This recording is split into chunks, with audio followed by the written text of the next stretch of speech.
Estamos en medio de la Reforma. Algunos historiadores llaman al siglo XVI, que ¿cuándo empezó el siglo XVI? ¿Se acuerdan? ¿Cuándo empieza el siglo XVI? En 1501, ¿verdad? Y acaba en teoría en 1600. Pero los historiadores llaman al siglo XVI el largo siglo XVI porque lo ubican desde 1450 hasta 1650. Porque todo lo que pasó antes afectó en gran medida al siglo XVI y dejó unas secuelas muy importantes hasta el a mediados del siglo XVII. Después todo se va a echar a perder en el XVIII, en el XIX va a mejorar, en el XX va a llegar a México, ¿verdad? Y en el XXI es donde estamos ahorita. Pero ese ha sido el movimiento. Estábamos ahí en Ginebra, Suiza, con Calvino.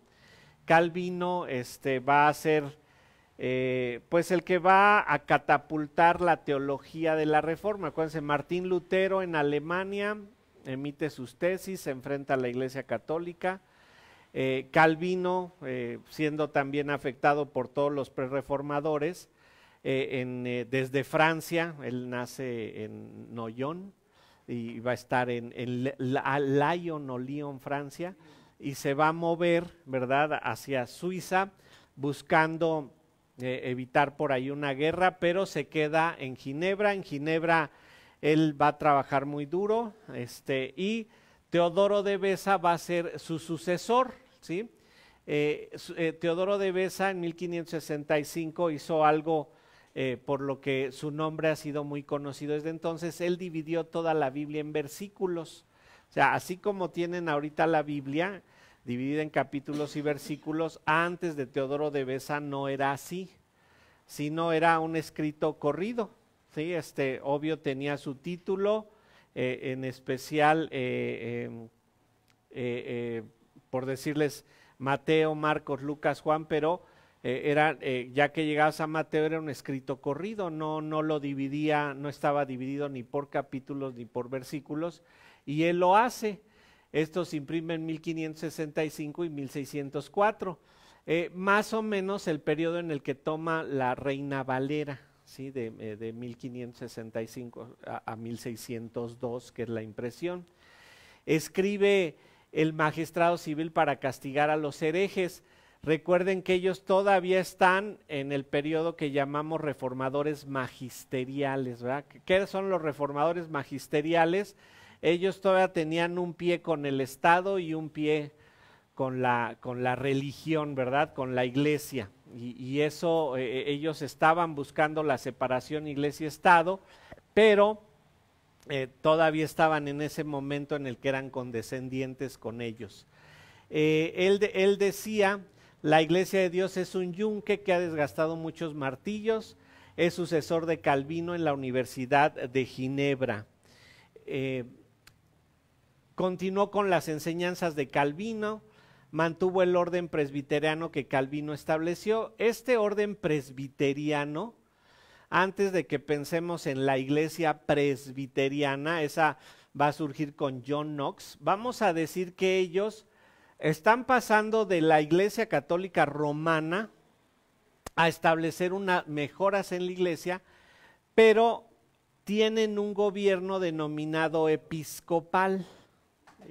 Su estructura, ¿verdad? Está el presbítero, el sínodo, bueno, el presbiterio, el sínodo y toda una serie de escalafones de poder para control, que simple y sencillamente es una copia, vamos a decir entre comillas, mejorada de lo que la Iglesia Católica Romana había establecido desde el 500 hasta el 1600 que nos encontramos aquí. Entonces, vamos a decir que como producto de la Reforma, vamos a tener dos tipos de iglesia, una que va a ser con gobierno episcopal y una que va a ser con gobierno congregacional, pero lo vamos a ver en un momento. Él obviamente mantiene ese orden presbiteriano que es episcopal por su estructura, y fue lo que Calvino siguió.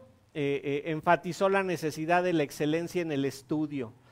Muy interesante esto porque eso es lo que catapulta la reforma, eso es lo que mueve a los puritanos y eso es lo que hace que la iglesia se mantenga en una pureza cuando la excelencia de estudio se logra y obvio el énfasis en la palabra de Dios. Cuando se alejan del estudio de la palabra de Dios vienen las peores distorsiones que se han visto en la historia y que a partir de los 1800 vamos a ver cómo va esa deformación. De aquí mismo va a haber algunas deformaciones por alejarse de la palabra.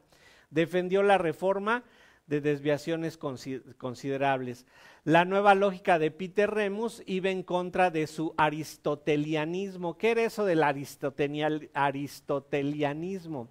Aristóteles era eminentemente humanista, pero como humanistas, ¿verdad? Tenían sus escuelas y el estilo de escuela aristotélica era que el estudiante tenía que mantenerse callado y simplemente escuchar, sin opinar, sin aportar o tratar de deshacerse de sus dudas, simplemente escuchaba. Y llegaba un punto en donde lo hacían hablar. Condenó a Arminio, ya que se oponía a la predestinación basada en la soberanía absoluta. Acuérdense, siempre que hablamos de soberanía absoluta y cuando definimos esa soberanía absoluta, tenemos que caer en el claro entendimiento de lo que es la predestinación. Mientras no entendemos la soberanía absoluta, no vamos a poder entender la predestinación. Escribe Armonía de las Confesiones Reformadas, anda buscando ahí pues encontrar que todos, ¿verdad?, tengan un mismo sentir, una misma idea. Aconseja a los hugonotes, estos son reformadores que están en Francia. Los hugonotes los vamos a encontrar incluso cerca del año 1900, aunque van a ser completamente disipados por el gobierno francés, pero ellos se van a mantener ahí constantemente. Y una característica que van a tener también los hugonotes es estudio, estudio, estudio, estudio. Enfatizó doble elección, supralapsarianismo. Ahí recuerden, cuando hablamos de calvinismo, hablamos de 2 tipos y hasta de 3 tipos de calvinismo. Y él enfatiza que es la doble elección, razón por la que es más condenado el calvinismo. Hay infralapsarianismo y hay supralapsarianismo. En un momento los vamos a explicar, pero abróchense los cinturones. Este monumento está en Ginebra, Suiza. ¿Sí? Yo no lo he visto, la foto la saqué de internet, pero ya saben, si ustedes dicen y con mucho gusto voy. Y es el monumento que hay a la Reforma. Si ustedes le preguntan a la gente en Europa, ¿qué existe en Europa todavía del cristianismo? Y lo único que existe es esto, los monumentos. ¿Sí? El cristianismo finalmente se apagó.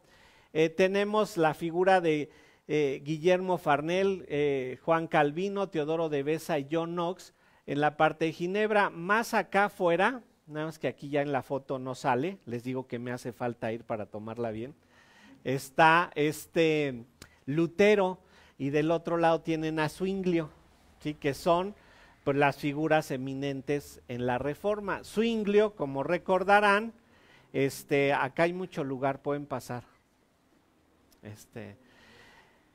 Él se movió en Zúrich y Calvino en Ginebra. Suiza es muy pequeño. Se me olvidó hacer la comparación territorial, pero es muy pequeñito. Yo creo que es más grande que Tlaxcala, ¿no? Pero es en realidad pequeño. Y como contraparte tenemos a Jacobo Arminio. De ahí van a surgir 2 corrientes o 2 doctrinas. Calvinismo y arminianismo, ¿sí? Que no son otra cosa que lo mismo que lucharon o pelearon Agustín de Hipona y Pelagio. ¿Qué quiere decir? Que se dejó de estudiar la Biblia. ¿Recuerdan? Vivimos el oscurantismo, en donde en ese oscurantismo no hay grandes aportes a la ciencia en general y a la humanidad, aunque no se le debe de llamar por completo oscurantismo, porque si ustedes llevaron en la secundaria el libro de Baldor, casi todos llevamos el libro de Baldor, no sé si los más jóvenes llevaron el libro de Baldor, ¿sí? Todavía les tocó el libro de Baldor. ¿Quién sabe si a Italia le vaya a tocar? Hasta la fecha no sé por qué lo estudiamos, ¿verdad? Jamás he llegado a la tortillería a decir, me da 2XY menos BZ más que de tortillas, ¿verdad? Jamás he tenido la necesidad de solucionar una raíz cuadrada, pero supongo que hay quien sí. Hay mucha aportación durante ese periodo que le llamamos el oscurantismo, hay mucho aporte a la ciencia, ¿sí? Al conocimiento en general, las matemáticas. Los musulmanes están desarrollando las matemáticas a esa manera. De hecho, el libro de Baldor, si ustedes ven, tiene pura gente con turbante en la portada, porque es de donde vienen. Por eso no debemos de querer a los musulmanes, porque ellos inventaron las matemáticas. Ellos nos hicieron ese daño en las secundarias, ¿verdad? No, hay una razón por la que estudiamos matemáticas, la desconozco, pero ahí está. Dice el otro día, dijo Alfonso, que por cierto no está Alfonso, hay una razón por la que se estudian matemáticas. Y le digo, ¿cuál? Para pasar los exámenes en la secundaria, es para lo único que se usa. Bueno, estos van a moverse nuevamente en lo que se movió Agustín de Hipona y Pelagio. Pelagio, vamos a decir que era arminiano, ¿sí? Y Agustín de Hipona vamos a decir que era calvinista, pero más bien lo deberíamos de decir al revés. Calvino era agustiniano y Arminio era pelagiano, ¿sí? Había sus ideas. Calvino está optando por la soberanía de Dios absoluta y dice que Dios es el que elige. Mientras que Arminio no va a creer esto, pero él va a estudiar con Calvino y con Teodoro de Beza, va a estudiar el calvinismo, va a creer en el calvinismo, pero algo que yo he descubierto al estudiar historia es que el grave problema que tenemos con ese tipo de ismos, ¿verdad? Calvinismo, arminianismo y todos los ismos que podemos en pelagianismo, agustinianismo, el problema es que los seguidores lo deforman.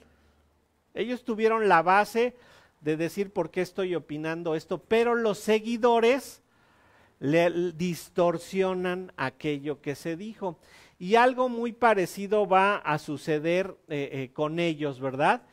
Arminio, eminentemente calvinista, va a decir, en efecto, Dios elige, pero el hombre es capaz de reaccionar ante el llamado de Dios debido a que Dios inserta, así como una semillita en el corazón del hombre, para que el hombre pueda responder.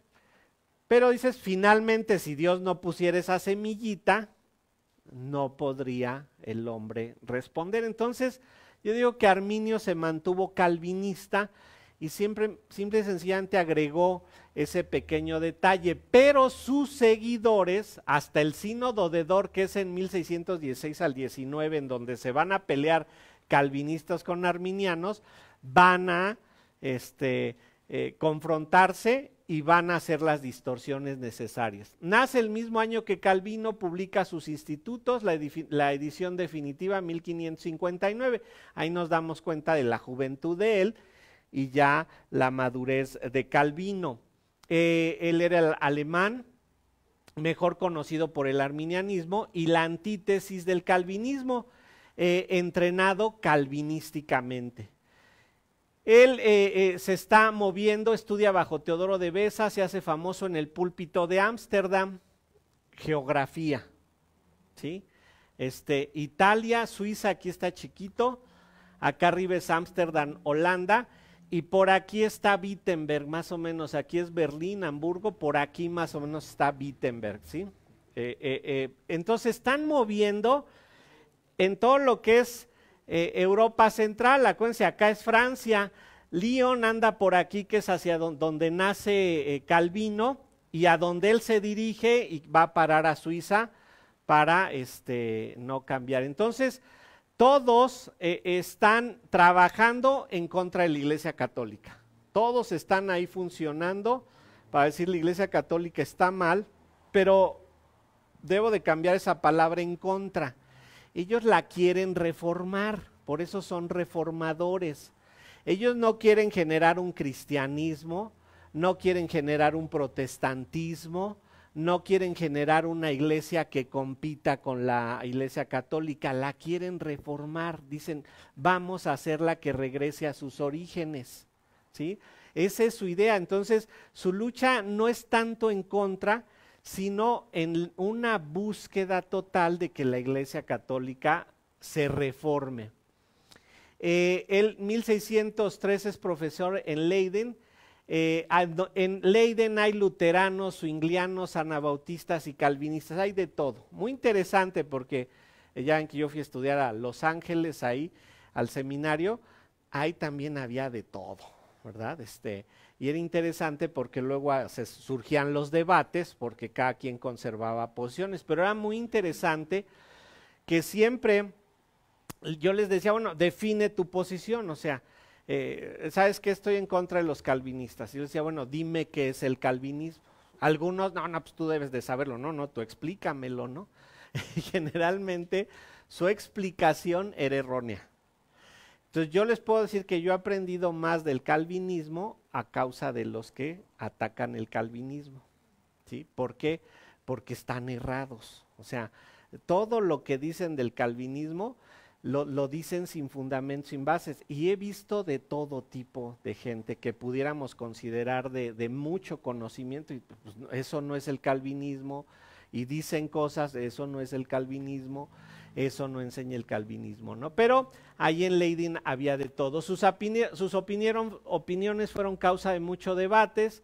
Se opone a Francis Gomarus, rebate con el supralapsarianismo. Muy interesante porque el supralapsarianismo nos dice que Dios decretó la caída antes de la creación, es decir, Dios planeó la caída.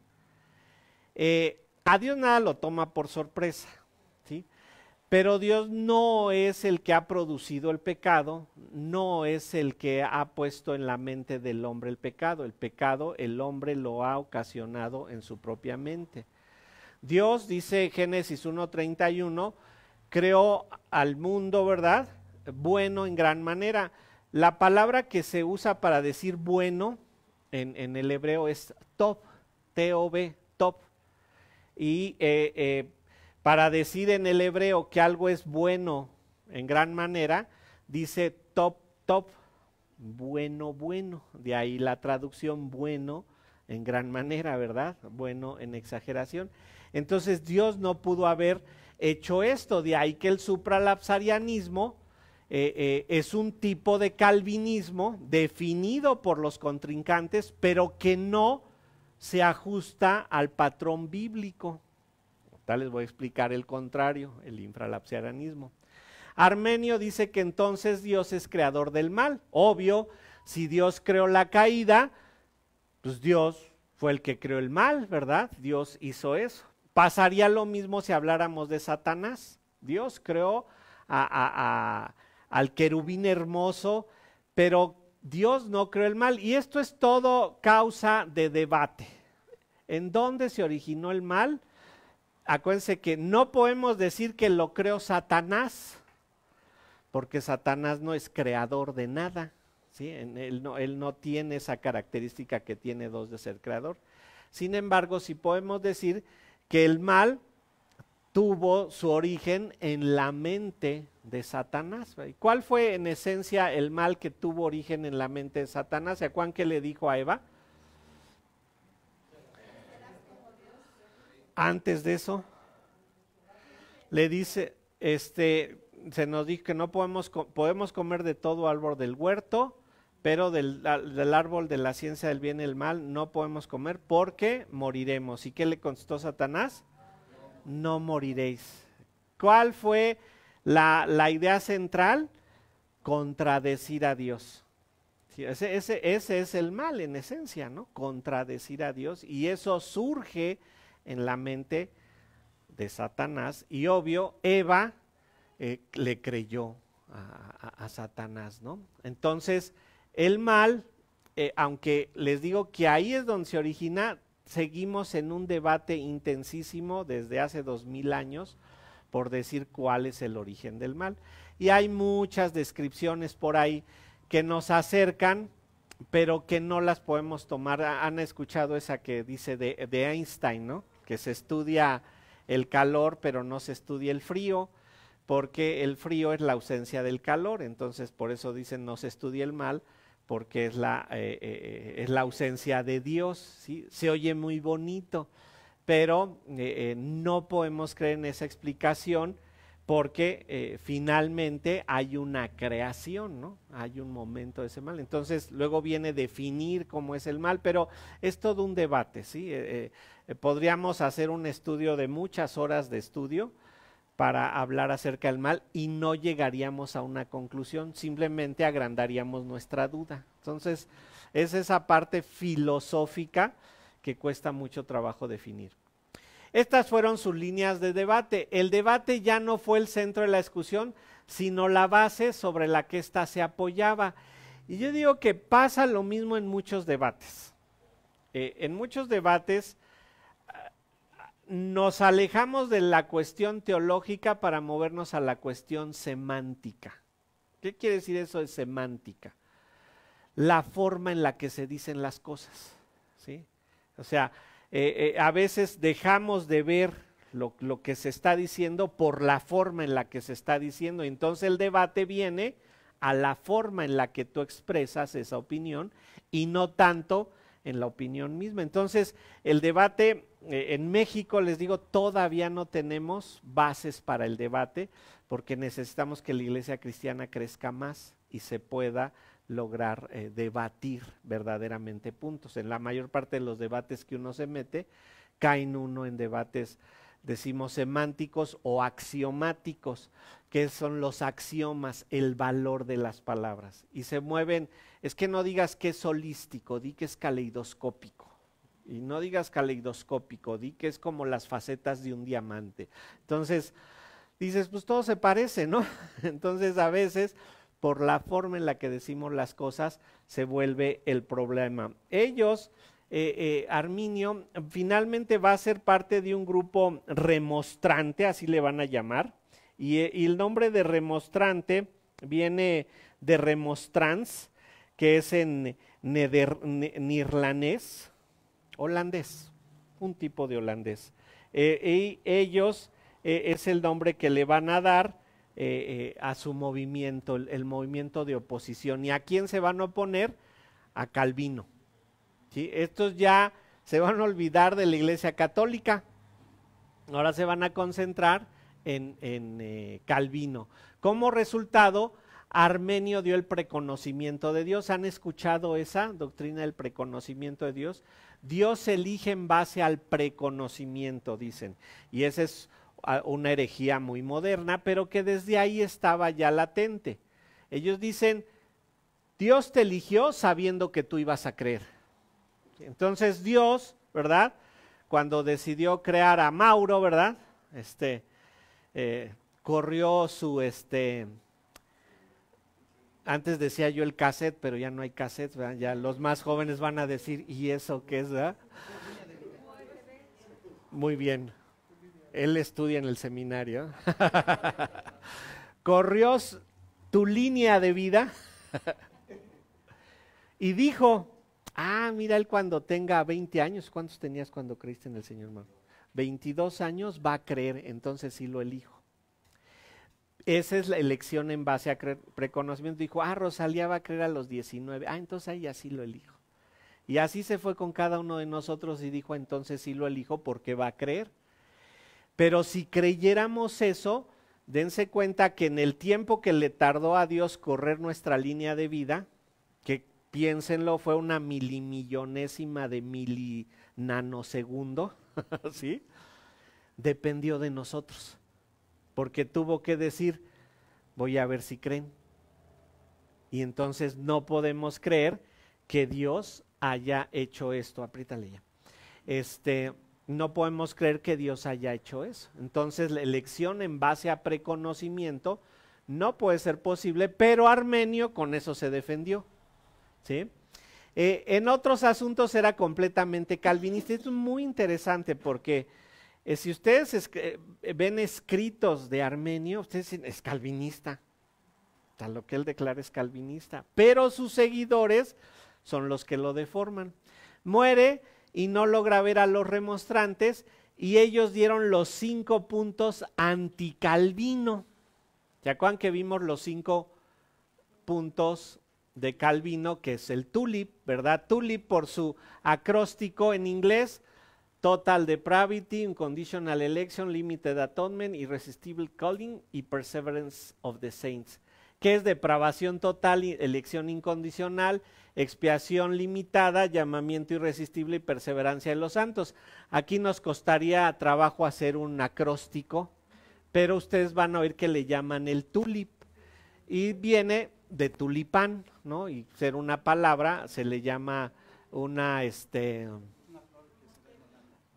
mnemotecnia. Te aprendes el acróstico y te acuerdas de lo que dice. Bueno, ellos dieron los 5 puntos anti-Calvino. Pero, ¿de dónde salió la idea de Arminio de enfrentarse a Calvino? Es muy interesante. Este hombre, que obvio es la foto que está en internet, yo no lo conocí, y sabrá Dios si era así, ¿sí? Porque eso es lo que ponen en internet, que era el Dirk Coornhert. Él era un político intelectual holandés. Noten sus características: político intelectual holandés, no era teólogo, no era sacerdote, no era protestante, era grillo, dicen, ¿verdad? Estaba en contra de los luteranos, católicos y calvinistas. No le caía bien nadie. Decía que todos necesitaban ser reformados. Él era más, pues, un pensador social, ¿no? Y él decía, sin milagros no hay autoridad. ¿A qué le suena eso? También, ¿verdad? Y actualmente a los carismáticos, porque pentecostales todavía se salvan, carismáticos. ¿Por qué? Porque él simple y sencillamente quería verlo desde el punto de vista que él quería ver, pero el mismo Señor Jesucristo les dijo, aunque vean milagros y todo, no se van a convertir, ¿no? Esperaba que llegara el hombre de los milagros, esa era su interpretación, alguien que vuelva a hacer milagros. Mientras tanto decía, leamos la Biblia y cada quien crea lo que quiera, ¿sí? Creía que se podía ser buen cristiano sin pertenecer a ninguna iglesia. No es el único. Por ejemplo, un destacado presidente norteamericano, Abraham Lincoln, creía eso. Y se nos dice que él era muy amigo de Benito Juárez, ¿sí? Arminio, le van a decir, ¿sabes qué? Anda Dirk ahí dando lata, ve y ponlo en su lugar. Y lo mandan a Arminio a debatir con él. Consecuencia del debate, Dirk Coornhert,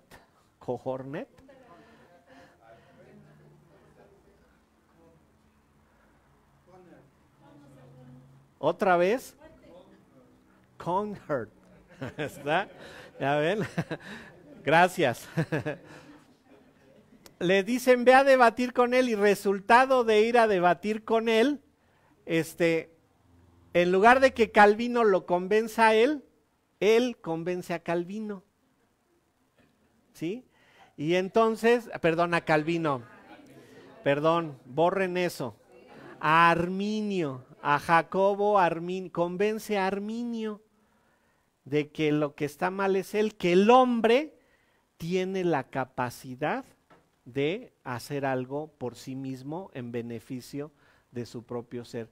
De ahí, fíjense, 1618, 1619, viene un sínodo ¿Qué era un sínodo? Bueno, una reunión en donde van a debatir el punto de quién tiene la razón, Calvino o Arminio, ¿verdad? Se reúnen, esa es la escena que pintan del sínodo de Dort, se reúnen con la idea de aclarar la disputa entre Calvino y Arminio. Los remonstrantes, que son los opositores, presentan sus puntos y los calvinistas los suyos. Y va a durar varios años, 18 y 19. O sea, no es de que ahorita en 2 horas salimos del problema. ¿Y la Iglesia Católica impulsaba alguno? No, aquí la Iglesia Católica está como de lado ya. ¿Sí? Ya no, ellos ya no forman parte del sínodo. Pero al ser enemigos a la... Ajá, están ahí a ver qué, pero ya ellos ya no están interviniendo como en los concilios, ¿sí? En el concilio que vimos, en el de Trento, la Iglesia Católica lo hace para ir en contra de los reformadores, 1545, pero aquí ya la Iglesia Católica ya no está presente, ya formaron un gobierno presbiteriano y es con lo que están llamando a todas las iglesias a que vengan a debatir. Definen la teología armenia, firman el Remonstreinit Ende Bertroch, protesta y representación, la dirige Johannes S. y responden con otros 5 puntos, ¿sí? Claman una revisión de la confesión de Heidelberg, que ¿quién hizo la confesión de Heidelberg? Los seguidores de Lutero. Ellos hacen esa confesión y dicen hay que revisarla. La de Heidelberg y de Bélgica. Estándares de la Iglesia Reformada Alemana. Ya Alemania está reformada, vamos a decir, acuérdense, Lutero logró hacer muchísimos cambios. Reclaman tolerancia para ellos en Holanda. Su debate continúa por años y hasta 1795 que les toleran definitivamente. Fíjense, ellos empiezan, vamos a decir que con Arminio, con este otro hombre, Drick, y van a llegar al 618 y 19, y fíjense cuánto se tardan en decir, bueno, ya toleren a los arminianos. O sea, denles chance ya. Son casi 100 años, 100 y pico de años, ¿verdad? Casi 200. Pero más, ¿por qué? Porque la tolerancia ha crecido en gran medida. Si esto hubiera sido 100 años antes, ¿qué hubiera pasado con los arminianos? Los quemaban vivos, ¿verdad? Pero ya creció todo esto. Ellos, estos son los 5 puntos remonstrantes, y aquí vamos a hacer un ejercicio, ¿verdad? Con el tulip, ¿verdad? Que el primer punto de los calvinistas era total depravity o depravación total. Y ellos, en contra de ese punto, decían libre albedrío o habilidad humana. La depravación total decía el hombre no es capaz de lograr hacer nada por sí mismo para la salvación. Eso dice el primer punto calvinista. Y aquí decían que el hombre, aunque afectado por la caída, no estaba totalmente incapaz de escoger bienes espirituales y era capaz de ejercitar fe en Dios con la idea de recibir el evangelio y así traerse a sí mismo a la posición de salvación. Es decir, el hombre por sí mismo puede llegar a la salvación. Ahora, fíjense bien en esto, porque ¿cuántos de ustedes hicieron la oración del pecador? Sí, caminaron al frente, ¿verdad? A lo mejor tienes que hacer tu decisión por Cristo. O sea, la mayor parte de nosotros lo hicimos, ¿sí? Porque todos creímos, pues yo me arrepentí, yo obedecí al evangelio y yo vine finalmente a la iglesia. Y esa era la máxima comprensión que podíamos tener. Ninguno de nosotros se convirtió siendo teólogos, aunque históricamente hay quienes se han convertido siendo teólogos, ¿eh? Pero no tengo ningún caso así, no. Todos, pues era lo máximo que podíamos entender, ¿ah? Que Dios nos quería salvar y que nosotros queríamos aceptar ese regalo del Señor, y entonces era todo mi voluntad. Viene después el segundo punto que del TULIP, que es unconditional election o elección incondicional. Y ellos hablan de elección condicional, ¿sí? Dice, esto enseñaba que Dios tendía sus manos sobre aquellos individuos que él sabía o previó que responderían al evangelio, algo así como elección en base a preconocimiento. A esto se le llama, aquí está, elección en base al preconocimiento de Dios, ¿verdad? O sea, Dios eligió en la base o en la condición de que alguien creyera, pero fíjense bien, la esencia del protestantismo es en que no creemos que la salvación sea por obras. ¿Sí? No creemos que la salvación, o sea, no hay ninguna obra que pueda hacer el hombre para salvarse a sí mismo delante de Dios. ¿Sí? Cuando hablamos de que Dios me eligió en base a que supo que yo iba a creer, podemos hablar entonces de que el arminianismo cree en la salvación en base a las obras. ¿Cuál obra? Creer. Una obra chiquita, tienes que creer. Entonces, no puede apuntar bíblicamente. Así como Calvino no hizo sus 5 puntos, Calvino no los determinó, Arminio tampoco, fueron sus seguidores. ¿Sí? Otro que era limited atonement, que es expiación limitada. Es decir, Dios elige a todo el mundo para salvarlo, pero solamente hace efectiva la salvación en sus elegidos, en los que él eligió. Y estos decían, no, la redención es universal, es decir, cualquiera que crea puede salvarse. Esto enseñaba que Cristo murió para salvar a todo hombre, pero solamente en manera potencial. La muerte de Cristo hacía posible a Dios perdonar a los pecadores, pero solamente con la condición de que creyeran, ¿sí? Pero se dan cuenta, ya es universal. Entonces, esto finalmente va a convenir, fíjense bien, va a convenir a los mega evangelistas, porque ellos van a decir, yo tengo que convencer a la gente de que crea. Entonces mi elocuencia es mi forma de hablar la que puede llevar al convencimiento a la gente, y les va a convenir esto. Pero en el calvinismo decimos, a menos de que el Espíritu Santo haga la obra de convencimiento en la persona, por mucho que yo le diga, puede ser que no salva. Y lo hemos experimentado y vivido, ¿sí? Ha habido gente a la que le compartimos y responde al evangelio, y hay gente a la que llevas años compartiéndolo y no hace nada. Que tiene de esperanza hasta antes de que se muera, pero ya una vez muerto ya se amoló.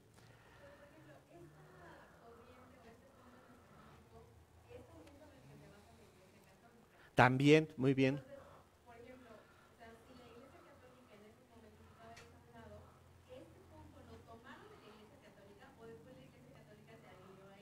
Bueno, es difícil responder eso, pero yo creo que más bien coincidieron.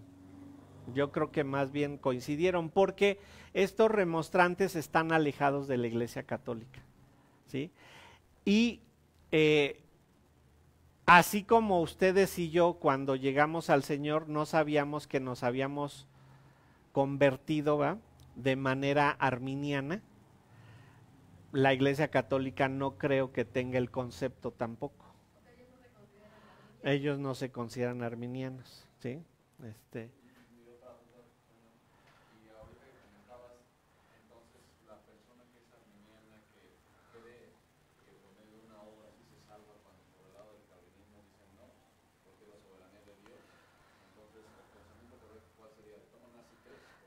Yo creo que todo creyente cuando llega al Señor debe de ser arminiano. Todos debemos de ser arminianos cuando llegamos al Señor. Todos creemos, yo me arrepentí, yo vine, yo escuché, yo atendí. Pero nuestro estudio profundo de la palabra y sobre todo de la soberanía absoluta de Dios, nos debe de llevar al entendimiento de que yo no hice nada y todo lo hizo Dios. Esto quiere decir que la doctrina arminiana, vamos a considerarlo de nivel básico, y el calvinismo de nivel avanzado. No porque nos querramos jactar, o ay, nosotros somos mejores, no. Es una consecuencia lógica del estudio. Entre más conozcas a Dios, más te das cuenta de tu inferioridad, más te das cuenta de tu insignificancia. Si te mantienes en el arminianismo, le quieres robar la honra, la gloria y el honor a Dios. ¿Cómo? Diciendo, yo hice algo por mí. Pero si le quieres dar toda la honra, la gloria y el honor única y exclusivamente a Dios, tienes que creer en que Él es un soberano absoluto y que Él me eligió. Yo no pude haberle elegido a Él porque mi mentalidad caída no me daba para hacerlo. Entonces decimos, todo creyente cuando llega al Señor debe de ser arminiano. Es arminiano por naturaleza. Pero conforme avanzas, vas a llegar al conocimiento del calvinismo. Alguien que se mantiene en la posición arminiana, simple y sencillamente no ha crecido en el conocimiento de Dios. ¿Es creyente? Yo pienso que sí. Yo pienso que sí, pero mal informado. ¿Sí? Pero en cuanto se informe bien, va a tener que llegar a la posición calvinista, que no es otra cosa más que la posición pelagiana y la percepción agustiniana.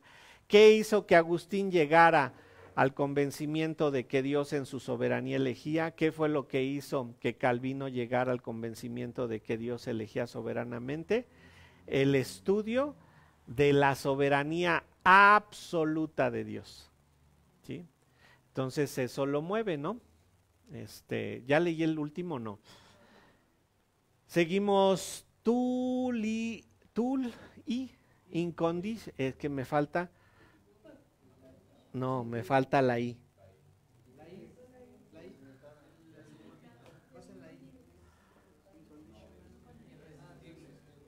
Irresistible calling, llamamiento irresistible. Ellos decían, oponiéndose al llamamiento irresistible, que la obra del Espíritu Santo en la regeneración limitada por voluntad humana, es decir, un ser humano podría rechazar el llamado de Dios. Mientras que Calvino dice, si alguien fue elegido por Dios, no puede rechazar el llamado de Dios. Ahora, ¿en qué momento sabemos eso? Bueno, no es algo que sepa. Alguien, si fue elegido, lo puede rechazar en un periodo de su vida y aceptarlo en otro. Por eso, mientras estén vivo, hay esperanzas. Esto enseñaba que el Espíritu Santo, cuando empezaba a obrar para traer a una persona a Cristo, podía ser resistido efectivamente y su propósito frustrado, y él no podía impartir vida a menos que el pecador estuviera dispuesto a que esta vida fuera impartida. ¿Por qué surgen estas ideas? Por esa necesidad que tenemos intrínseca de que queremos que todo el mundo quiera. Y entonces lo ves, ¿cuál fue la reacción en mí? No sé cuál fue en ustedes, pero supongo que fue algo muy similar en mí. Cuando yo entendí esto, quiero decirle a todos, tú también puedes. Yo ya lo entendí, tú lo puedes entender. ¿Y qué obtenemos de respuesta muchas veces? No.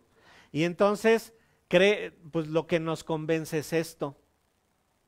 Pues yo le estoy dando lo correcto y él lo está rechazando. Entonces se puede rechazar la salvación.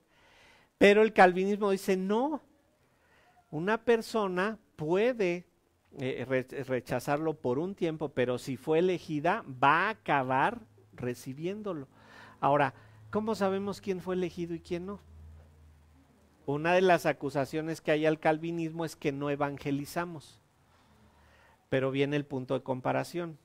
No evangelizamos como los arminianos, definitivamente, ni como los carismáticos, ¿va? Pero evangelizamos porque le compartimos a la gente que queremos. No creemos en campañas masivas de evangelismo, ¿no? O sea, que no tiene nada de malo. El problema es creer que cuando yo lo haga y yo lo diga, entonces va a creer. Por eso llega mucha gente: pastor, usted vaya a hablar con mi primo, mi papá, mi hermano, que a usted sí le va a hacer caso. Si el Espíritu Santo no trabaja en su corazón, vaya quien vaya, no le va a hacer caso, ¿no? Entonces no es que a lo mejor no le dije algo que le debía decir, ¿sí? Y por último, viene la P, que es Perseverance of the Saints, ¿verdad? Perseverancia de los santos. Calvinismo dice: una vez que alguien fue elegido, es imposible que se salga de ese llamamiento. Puede contristar al Espíritu, ¿sí? Puede en algún momento de su vida pecar, ¿sí? Pecar de una manera la que se les ocurra. Pero si él verdaderamente fue llamado, va a haber arrepentimiento y va a regresar al camino, ¿sí? ¿Por qué? Porque la salvación no se puede perder. Es la perseverancia de los santos. Nos dice que aquel que va a ser salvo va a llegar a ser salvo. Por eso dice Jesucristo: todo lo que el Señor me dé en mi mano, no lo pierdo, ¿sí? Todo va a llegar. Pero ellos, debido a que ellos son los que comparten, ellos son los que convencen, ellos son los que obran a nivel de la gente, ellos creen que la salvación se puede perder. Entonces yo lo convencí, vino a la iglesia, se congregó y se fue a pecar, perdió la salvación, ¿sí? Pero eso no es posible.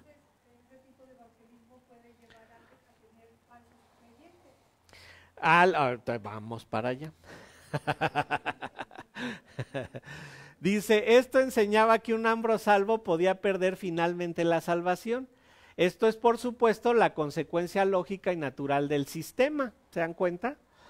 Si el hombre tiene que tomar la iniciativa en su salvación, tiene que retener la responsabilidad para la consecuencia final. La posición arminiana será el punto distintivo de la Iglesia Metodista en Inglaterra, donde van a surgir los mega evangelistas. Ahora, vamos a llegar con los mega evangelistas, pero van a acordarse de esto que preguntó Gaby.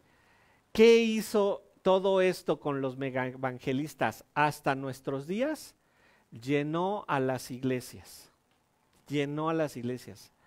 pero las llenó de incrédulos, personas que creen que son cristianas. Pero tenemos una gran bendición, que si fueron elegidas por Dios, a pesar de que hayan caído ahí, van a salir de ahí cuando reconozcan que esa doctrina no es la correcta. ¿Cómo lo van a saber?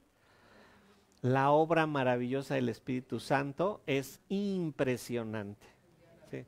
Porque el Espíritu guía la verdad, ¿sí? Yo veo, les decía desde el otro día, que todos estos movimientos se están cansando, que ya se llenaron iglesias. Pues sí, pero la gente no cambia, la gente no crece. Les he dicho, en Centroamérica se dice que hasta 80% de las poblaciones son cristianas. En Honduras, en Guatemala, en Estados Unidos por algún tiempo ya no lo tiene ese dato. Pero ¿y qué cambios han producido? Europa, todos los países de primer mundo fueron afectados por la reforma y ahora son primer mundo, ¿sí? Pero todos los países de Latinoamérica que dicen que están creciendo mucho en el evangelismo no están siendo transformados. Y de ahí salen miles de ideas. Hay un hombre que se llama Alberto Motesi, por ahí se lo van a encontrar, que él dice que lo que hay que hacer es meter cristianos al gobierno. Y los han metido. Pero ¿qué creen que ha pasado? Se corrompen igual, ¿sí? Porque quien tiene que hacer la obra es el Espíritu Santo. ¿Cómo va a obrar el Espíritu Santo? Cuando nosotros, cada uno de nosotros, decida obrar como dice la Biblia, a pesar de las circunstancias, a pesar de lo amenazante que pueda ser cualquier situación que vivamos de cualquier índole, sea salud, sea nuestra inseguridad, sea económica, cualquier circunstancia la debemos de enfrentar desde el punto de vista bíblico. Pero eso lo tenemos que hacer cada uno.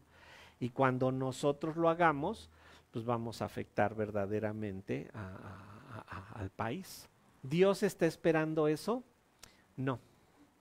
No, Dios no espera que haya una transformación total del mundo o de un país y esto cambie, ¿no? El mundo va a ser destruido y simple y sencillamente Dios está esperando que el número de los que fueron elegidos para salvación se complete y una vez que se complete va a venir el apocalipsis, ¿no? Y créanlo, cada vez estamos más cerca. Pablo dijo que ya estábamos cerca hace 2000 años, pero créanmelo, estamos más cerca, o sea, cada día que pasa, todo lo que está pasando ahorita a nivel político internacional, fíjense, decía Núñez, ¿verdad? Que en esta onda del homosexualismo, del movimiento LGBTXYZW y todo lo que le siguen aumentando, ¿eh? Es un movimiento que ha tenido una singularidad, es mundial, es global. Si muchos otros movimientos, piensen ustedes el capitalismo, el marxismo, el hinduismo, el shintoísmo, el mismo cristianismo, no ha tenido una característica global. El cristianismo surge en Jerusalén, nos vamos a Alejandría, Antioquía, Capadocia o lo que después que es Constantinopla, de ahí nos movemos Italia, Alemania, Suiza, Holanda, Inglaterra, Estados Unidos y ahora está bajando para México, bueno, Latinoamérica, no solo México, y algunos países asiáticos, Corea está creciendo mucho en el Evangelio, Sudáfrica está creciendo mucho en el Evangelio, India está creciendo mucho en el Evangelio, pero de donde se originó ya no hay nada, en Estados Unidos viene muriendo, ¿sí? Viene muriendo y viene muriendo y viene muriendo. Entonces, este movimiento LGBT, o X, Y, Z, W, todo lo que le agreguen, es global, en todos los países del mundo está. Las crisis que estamos viviendo están en todos los países, crisis económicas están en todos los países a nivel global. Los países empezaron a luchar por ganar territorio, ya los territorios están repartidos, luego empezaron a luchar por ganar territorios comerciales, ya no hay a dónde más vender. Ustedes saben que Estados Unidos consume el 30% de lo que se produce, lo que se les ocurra que se produzca a nivel mundial. O sea, con 3 países como Estados Unidos, todos los demás nos moríamos, porque ya los productos, alimentos, todo, no alcanzan, ¿sí? Entonces todo esto nos da a ver que estamos verdaderamente cerca, ¿verdad? Este movimiento LGBT, XYZ, solo ha tenido un opositor, cristianismo. Solamente los cristianos se están oponiendo a ellos. Desde el Papa, que se dice cristiano, ¿va? O la ortodoxa rusa, que se dicen cristianos, judíos, obviamente, aunque no se dicen cristianos, pero que son del movimiento judío-cristiano, y obviamente el cristianismo protestante, son los únicos que se están oponiendo a esto. Si esto sigue, pues va a venir un ataque en contra de nosotros, ¿sí? En Estados Unidos ya lo está viendo, ya los pastores tienen la obligación de casar a alguien así, ¿sí? Y se están oponiendo, ¿no? Dicen, no, pues mejor quítenos el registro, quítenos todo, pero no lo vamos a hacer, ¿no? Entonces, estamos muchísimo más cerca. Nos vamos a quedar ahí porque vamos a ir con Menno Simons o Menno Simons. No tiene nada que ver con los colchones Simons. Y vamos a pedirle a Omega que ya que se preparó para que cantáramos, saquen su WhatsApp para que vean la que nos va a llevar a cantar a capela.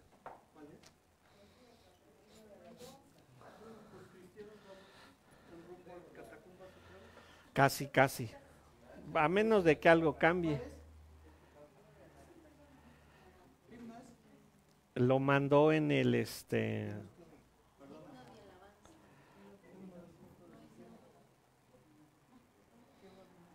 digno de alabanza y de suprema adoración. Fue por la guitarra. Vamos a orar y mientras que llegue con la guitarra, ¿no? ¿Vale?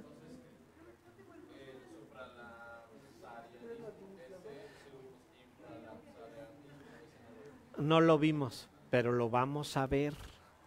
Supralapsarianismo, doble elección.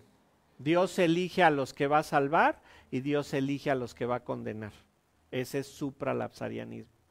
El infralapsarianismo dice: Dios creó al mundo perfecto, por cuanto todos pecaron, están destituidos de la gloria de Dios. Van ya todos al infierno, toda la humanidad.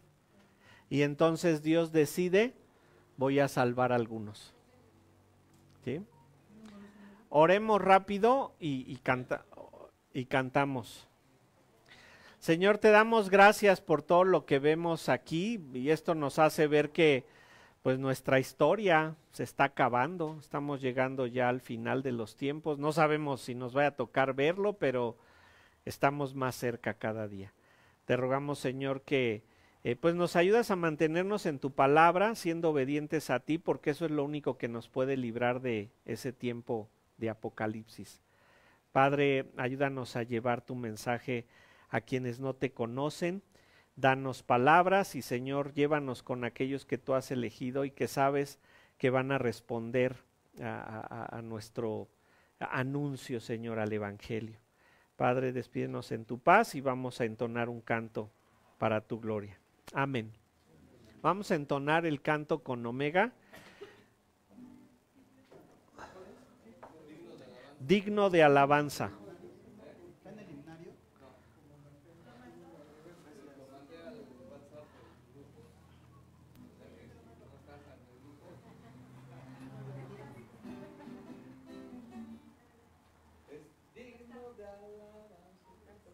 Sí.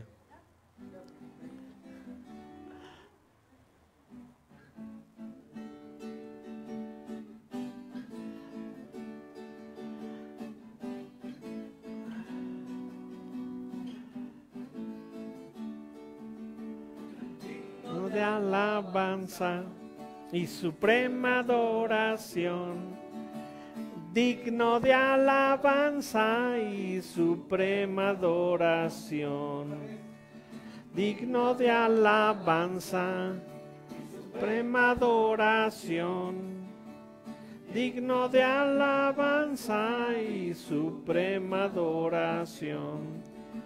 Él es bueno, porque Él es bueno, porque Él es bueno, y su misericordia por siempre es. Él es Jesucristo, mi Señor y Salvador. Él es Jesucristo, mi Señor y Salvador. Digno de alabanza, suprema adoración, digno de alabanza y suprema adoración. Que Él es bueno, porque Él es bueno, porque Él es bueno, su misericordia por siempre es. Él es Jesucristo, mi Señor y Salvador. Él es Jesucristo, mi Señor y Salvador. Señor y Salvador, mi Señor y Salvador. Amén. Ahora